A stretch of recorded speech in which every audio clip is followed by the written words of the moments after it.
আজকের গল্প রাত 12টায় অদ্ভুত ফোন।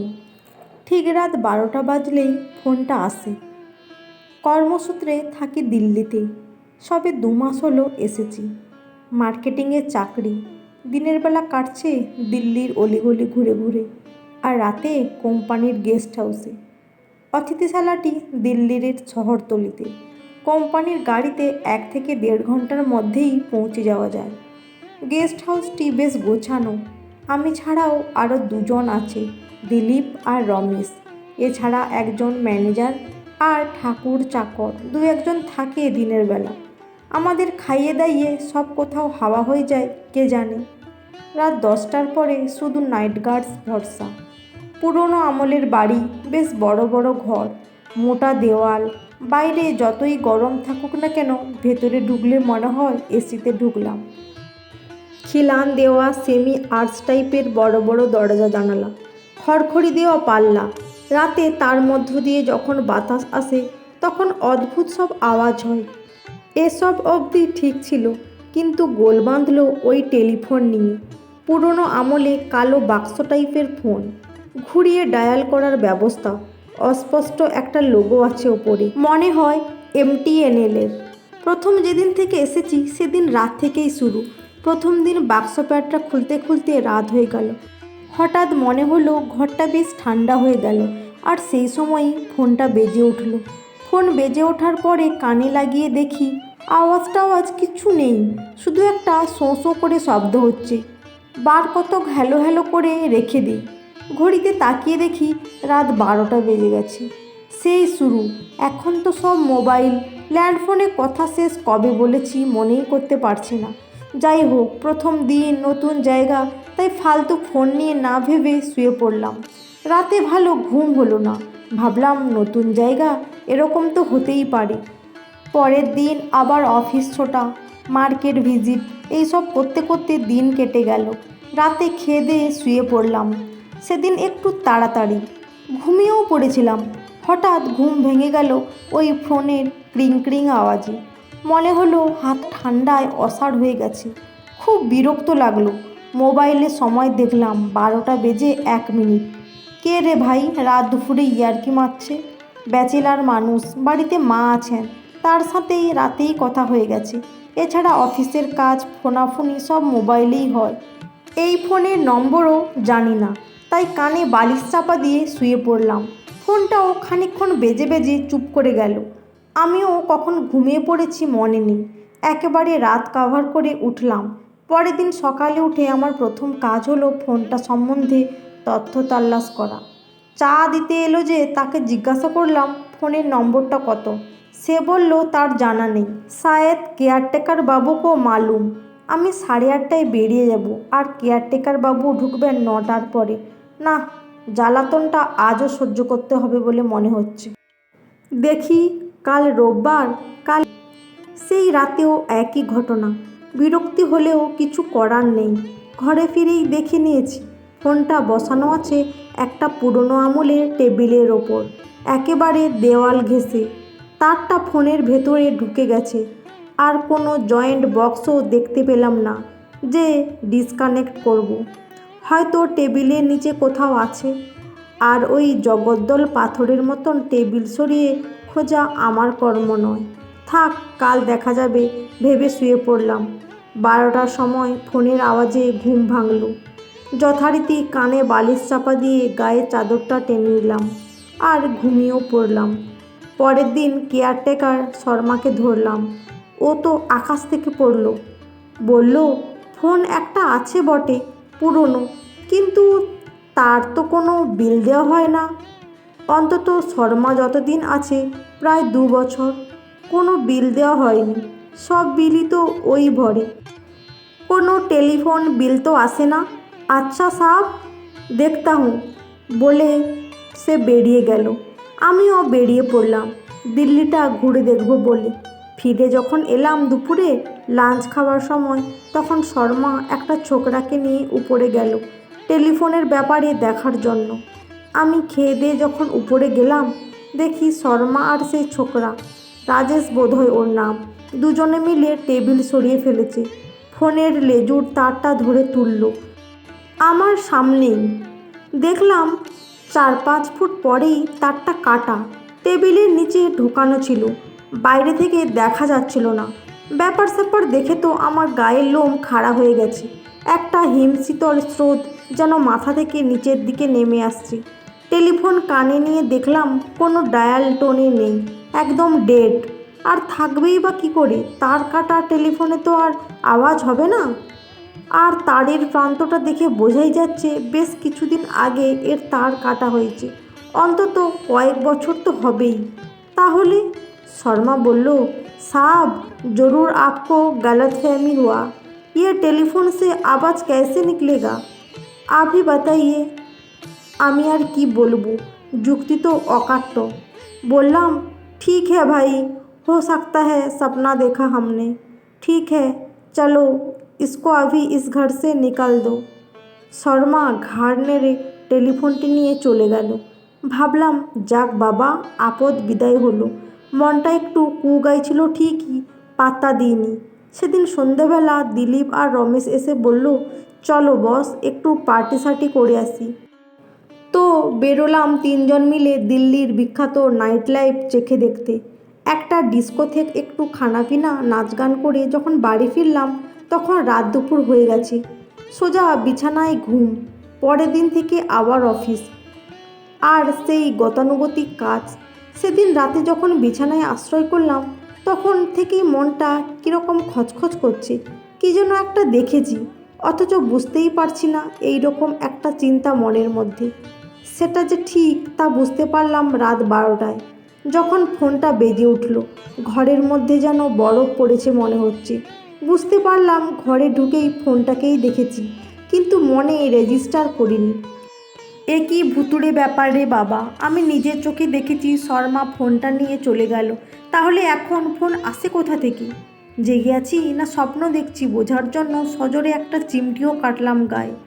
আর উফ করে উঠলাম, বড্ড লেগেছে। ওদিকে হতচ্ছাড়া ফোনটা বেজেই চলেছে। মোবাইলে টর্চটা জ্বালিয়ে তখন দেখলাম এবারে ভয় ভয় লাগতে শুরু করেছে। গাটা যেমন শিরশির করে উঠছে, খুব ঠান্ডা লাগছে। চারিদিকে কোনো আওয়াজ নেই, ওই ভুতুড়ে ফোনের আওয়াজ ছাড়া। দুটো রিংয়ের মাঝে সময়টুকু খোলা জানলা দিয়ে বাতাস আসার সাঁই সাঁই আওয়াজ হচ্ছে। দূর থেকে কিছু মিশ্র আওয়াজ ভেসে আসছে। ঘরের লাইটটা জ্বালালাম, একটু দেরি করছি এই ভেবে যে ফোনটা যদি থেমে যায়, কিন্তু আমার আশায় ছাই ঢেলে সে বেজেই যাচ্ছে। অগত্যা ফোনটাকে কানে লাগালাম। তার স্বরে বেজে চলা ক্রিং ক্রিং আওয়াজটা থামতেই নীরবতা পাথরের মতন আমার বুকে চেপে বসল। সমস্ত স্নায়ুকে সংযত করে ফোনের শব্দে মন দিলাম। ওখানে একটা শোঁ শোঁ আওয়াজ হয়ে চলেছে আগের দিনের মতন, কিন্তু তার মধ্যে খটখট করে একটা শব্দ হচ্ছে মাঝে মাঝে। এই খটখট শব্দটার মধ্যে কোথাও যেন একটা ছন্দ আছে, একটা চেনা ব্যাপার আছে, ঠিক ধরতে পারলাম না। মিনিট দুয়েক এইরকম চলার পরে ফোনটা ডেড হয়ে গেল। বিছানায় ফিরে শুয়ে পড়লাম এবং যদিও মাথার মধ্যে ফোনের ব্যাপারটা ঘুরছে, ঘুমিয়েও পড়লাম কিছুক্ষণের পরে। সকালে ঘুম থেকে উঠে দেখি মনের মধ্যে অনেক প্রশ্ন গজগজ করছে। দিনের আলোয় ভয়টা কেটে গেছে। প্রথমত, ফোনটা আমার ঘরে ফেরত এলো কী করে? এই প্রশ্নের উত্তর শর্মা না এলে আমি তো পাবো না। দ্বিতীয়ত, ডেড তার কাটা ফোনে রিং হয় কী করে? এই প্রশ্নের একটাই উত্তর, ফোনটা ভুতুড়ে। তৃতীয়ত, যদি ধরেই নিই ফোনটা অথবা ফোন কলটা ভুতুড়ে, তাহলে প্রশ্ন হচ্ছে এ ফোনের মানে কি? আমার হাসি পেতে শুরু করলো। শেষ অবধি আমি ভূতে বিশ্বাস করতে শুরু করলাম নাকি? কিন্তু কয়েকদিনের ধরে যা ঘটে চলেছে তার আর কি ব্যাখ্যা হতে পারে? অফিস বেরোনোর আগে তো শর্মা এলো না, আমিও বেরিয়ে পড়লাম। ফোনটা নিয়ে আর উচ্চবাচ্য কিছু করলাম না। ততক্ষণে আমার মনের মধ্যেও একটা মরবিড কিউরিসিটি তৈরি হয়েছে ব্যাপারটা নিয়ে। ভাবলাম, থাক, দেখি না কোথাকার জল কোথায় গড়ায়। তারপর থেকে ওই বৃত্তান্তই চলেছে। সেই রাত 12টায় ফোন আসে, ফোন ধরলেই সেই শোঁ শোঁ আর কটকট আওয়াজ এর যুগলবন্দি। ও আর একটা কথা, শর্মার বক্তব্য হচ্ছে ফোনটা ও নিজের অফিসেই রেখেছিল। কী করে তিনি আবার আমার ঘরে অধিষ্ঠিত হলেন সেটা তার জানা নেই। শর্মা ফোনটা সমুদ্রে বিসর্জন দিয়ে আসতে চেয়েছিল, আমিই বারণ করেছি, কারণ ততদিনে আমিও বুঝতে পেরেছি ফোনের ওপারে যেই হোক সে আমার কোনো ক্ষতি করতে চাইছে না। সে সম্ভবত কিছু বলতে চাইছে। আমি নিশ্চিত ওই খটখট আওয়াজের মধ্যেই লুকিয়ে রয়েছে বক্তব্য। এর মধ্যে আমি বাড়িটি নিয়েও একটু খোঁজ খবর করতে শুরু করি। যা জানা গেল তা বেশ ইন্টারেস্টিং। এই গণেশ ভবন তৈরি হয়েছে 1950 সাল নাগাদ। নওশেরজি চুড়িওয়ালা নামে এক পার্সি ভদ্রলোক নিজের বসবাসের জন্য এই বাড়িটি বানান।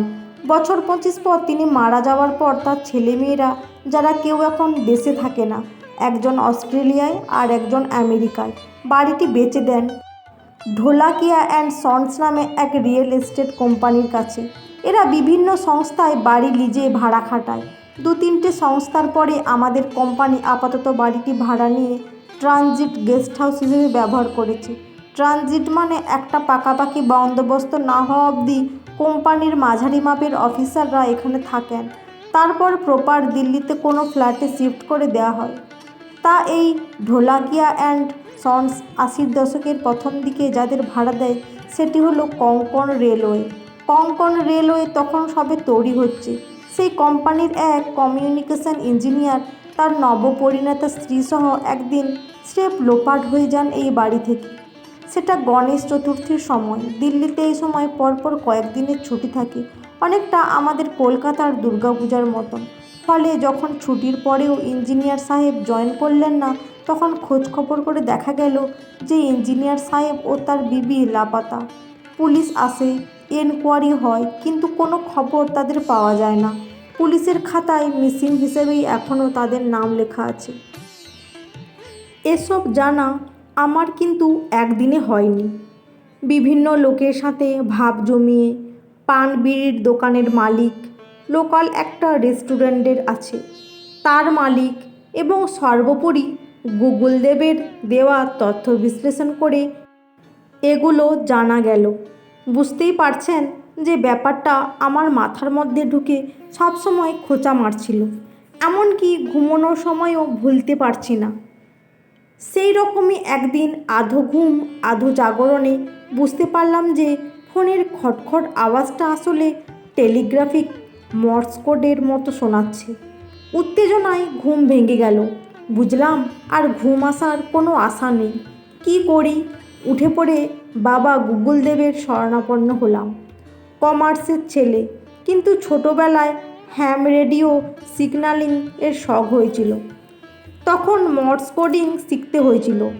যারা হ্যাম করেছেন তারা জানেন এর কী নেশা। সেই মর্স কোডের স্মৃতি যেন বহু যুগের ওপার হতে ভেসে আসছে। আধুনিক যুগের এক অদ্ভুত সৃষ্টি হলো এই গুগল আর ইন্টারনেট। কিশোরবেলায় মর্স কোড শিখতে সময় লেগেছিল 1 মাসের ওপরে। এখন এক রাতেই বাবা গুগল দেবের কৃপায় পুরনো শিক্ষা ঝালিয়ে নিলাম। এমনকি প্র্যাকটিক্যাল ডেমোরও ব্যবস্থা আছে নেটে। আমিও একটু প্র্যাকটিস করে নিলাম। এই মর্স কোডের হয়েছে, ভয় আর তেমন করছে না। তার বদলে একটা ভীষণ কৌতূহল আমায় পেয়ে বসেছে। ফোনের ওপারে যে আছে সে নিশ্চিত আমায় কিছু বলতে চাইছে। সেটা কি না জানা অবধি মন শান্ত হচ্ছে না। সকালের দিকে আবার একটু শুলাম। অফিস যেতে দেরি হয়ে গেল। সেদিন রাতে খেয়ে দিয়ে নোট বই হাতে রেডি হয়ে আমি তো বসে আছি আগে থেকেই। বুক ঢিপ ঢিপ করছে উত্তেজনায়, গলা শুকিয়ে কাঠ হয়ে যাচ্ছে, আর জল খাচ্ছি বারবার। অবশেষে এলো সেই মাহেন্দ্রক্ষণ। হঠাৎ ঘরে তাপমাত্রা কমতে শুরু করলো, আর 12টা বাজার সাথে সাথে বেজে উঠল ফোন। বাঁ হাতে ফোনের রিসিভার তুলে কানে লাগালাম, ডান হাতে কলম রেডি। প্রথমে শোঁ শোঁ আওয়াজ, তারপরেই খটখট আওয়াজ কানে এলো। কাল অবধি যেগুলোকে মনে হচ্ছিল র্যান্ডম শব্দ, আজ আমার কানে সেগুলো অর্থবহ হয়ে উঠেছিল। এক একটা করে শব্দ শুনে সেগুলো ডিকোড করে পাশের খাতায় লিখে ফেলতে লাগলাম। মোটামুটি মিনিট 2-এর মধ্যেই ফোনটা কেটে গেল।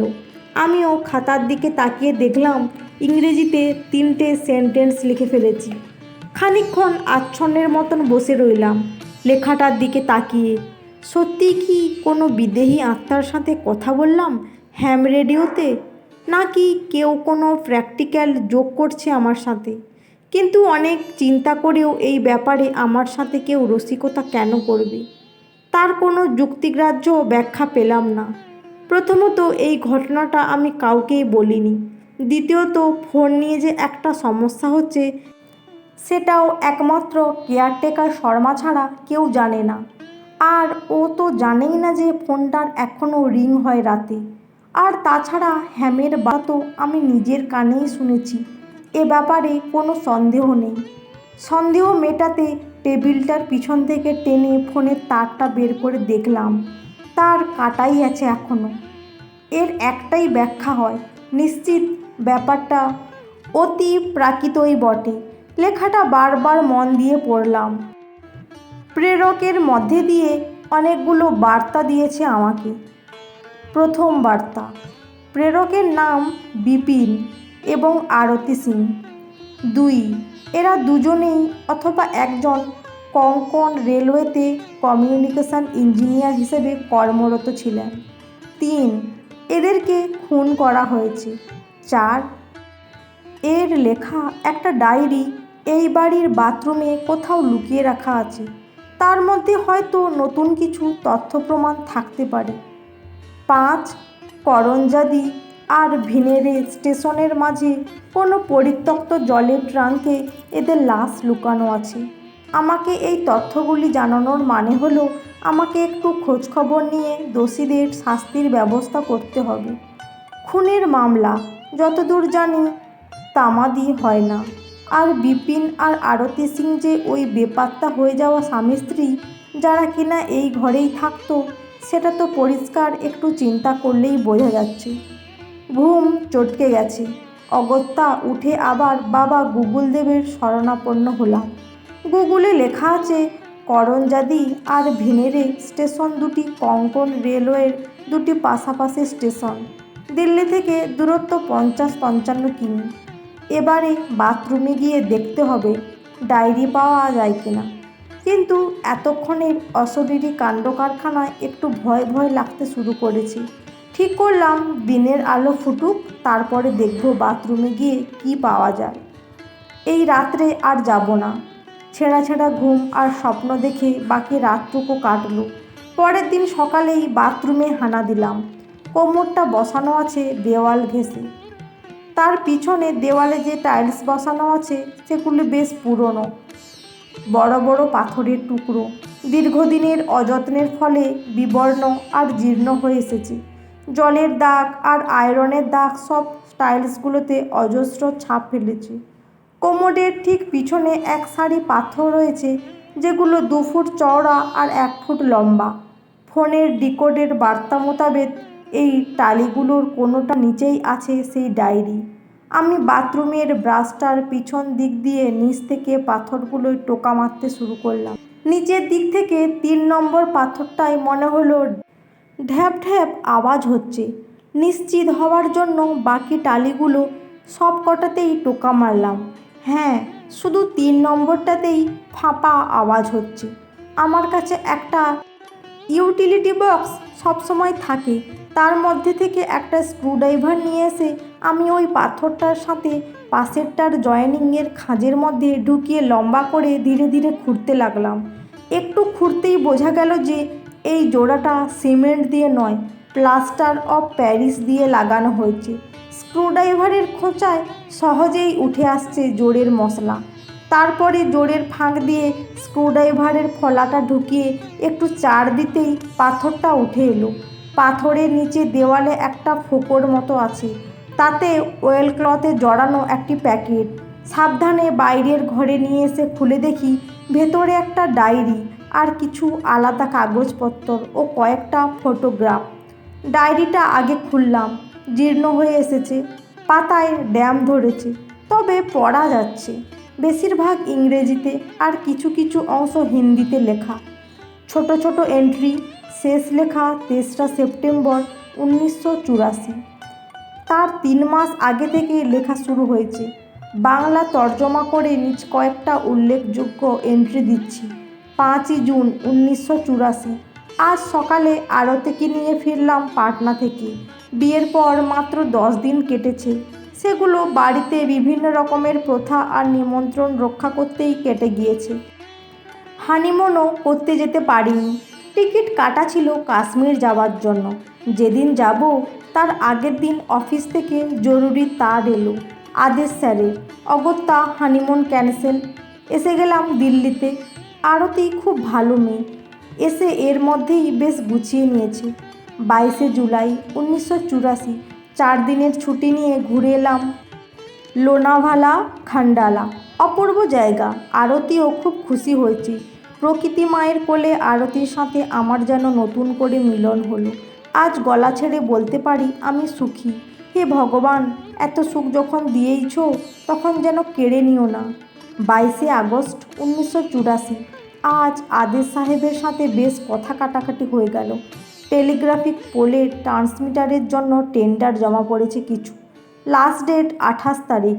আদেশ সাহেব চাইছেন টেন্ডারগুলো খুলে দেখতে সময়সীমা পেরোনোর আগেই।